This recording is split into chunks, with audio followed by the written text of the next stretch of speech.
ବୁଢ଼ା ବୁଢ଼ୀ ଦି ଜଣ ଥିଲେ। ଭିକ ମାଗି ଚଲୁଥିଲେ। ବୁଢ଼ା ଆଣୁଥିବା ଚାଉଳରେ ଭାତ ରାନ୍ଧୁଥିଲେ, ବଲକାରେ ଚକୁଲି କରୁଥିଲେ।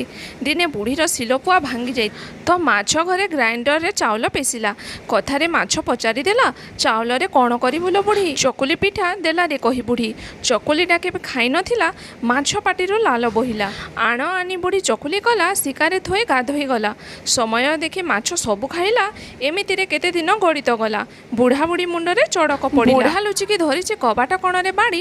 ଚକୁଲି ଲୋଭରେ ମାଛ ଆସିଲା, କିଏ ସେ ଚୋର ଜଣା ପଡ଼ିଲା। ବୁଢ଼ା ଧରିଥିଲା ବାଡ଼ି, ମାଛ ମୁଣ୍ଡରେ ଦେଲାରେ ପିଟି। ପ୍ରାଣବାୟୁଟା ଗଲାରେ ଉଡ଼ି।